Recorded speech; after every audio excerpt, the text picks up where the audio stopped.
Hey, what's going on, guys? It's Mitchell, and in today's video, I'm going to give you 3 subject lines that you're going to want to use, 3 categories of subject lines if you want to increase your email open rates. So the first one is going to be what's called dog whistle copy. At least that's how I say it. It would be dog whistle subject line in this case, okay? So what you're doing here is with the dog whistle, there was a whistle that was blown that only dogs can hear, but we're taking this and we're using this in our emails, right? So if you have let's say a Facebook advertising course that you're trying to sell and you want to sell it to people who are obviously interested in learning how to run ads on Facebook, but let's say you have like a webinar to send them to first, because typically you would send somebody to like a on-demand training or webinar prior to pitching them on something that more than likely costs several hundreds of dollars.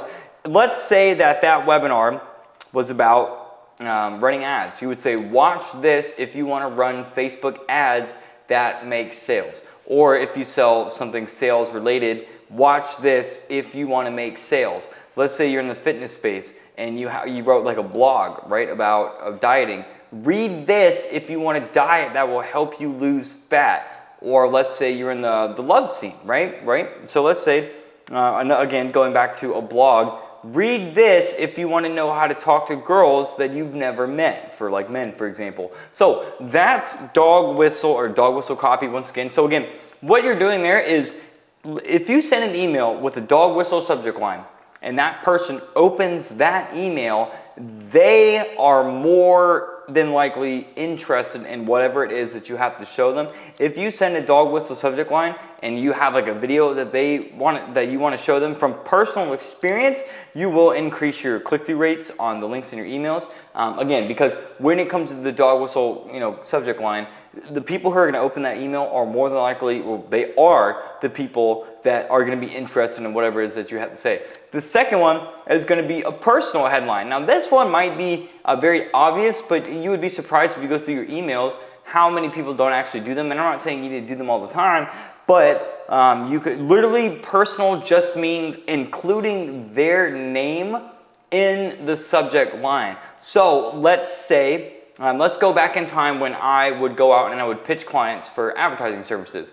I would make a video like I'm doing now. I would post it on YouTube unlisted and I would send it to them. The subject line that I used would be, hey, name, made this for you, right? Because what that does is they're going to be like, oh, what did you make for me? And they're going to click it. Now, the problem with personal headlines, when it comes to something like I just said, so made this for you, that's going to get them to open the email, which will increase open rates, which if you get more emails open, that means you have more chances at getting them to do the next thing that you want them to do. If you send something like made this for you, and when it comes to like a personal headline, you don't want to like fool them into opening it. So if you said made this for you, but then you're trying to pitch them on buying something right then and there, and you didn't actually make something for them, you're going to be really annoying, and that's not going to be good for you. So when it comes to like personal headlines, so let's say that you're selling, I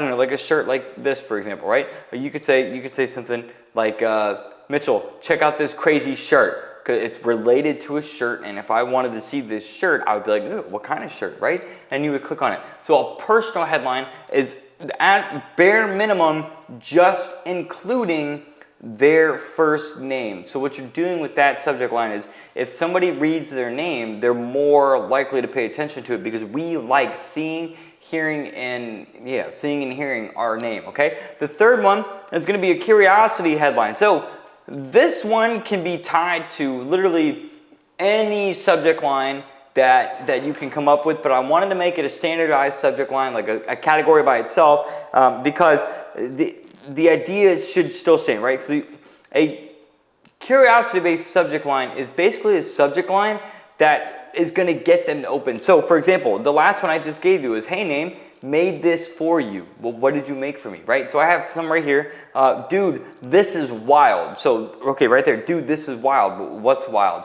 But now, if you're going to use a subject line like that, dude, this is wild, you're going to have to tie in a story with your email, or it could be long or short, that subject line would make sense. So let's say that you made, I don't know, let's say you're running Facebook ads and you made a 13x return on ad spend, right? Dude, this is wild. So you could be like, hey Nate, dude, this is wild as the subject line. Hey Nate, I ran ads for the past month and I was doing some new stuff that I just, I recorded this video. Hey Nate, let me start over. Hey Nate, I was running ads for the past month on Facebook and I was trying some new stuff. I recorded my entire process and I got, at the end of the month, I made a 13x ROI spending like $3,000, okay? So if I had to make something off the top of my head, that is how you would fit that kind of subject line in.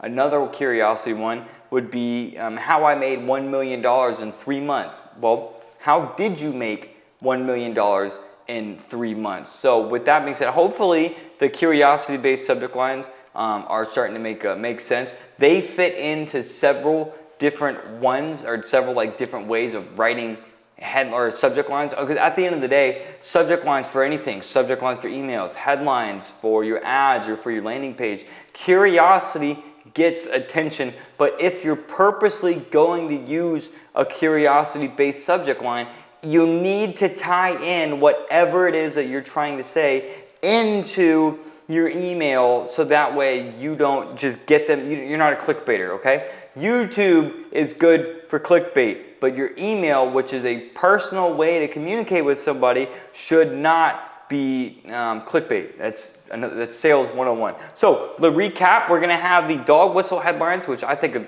the best ones at all of these. The personal headlines, which will get somebody's attention simply because we like seeing and hearing our name. And then we're gonna use the curiosity-based headlines, which create, get attention more than the rest, but just make sure that those tie in. So I wanted to film this quick video for you on how to create, or how to increase your email open rates using those 3 subject line categories. With that being said, I hope this helps, and thanks for watching.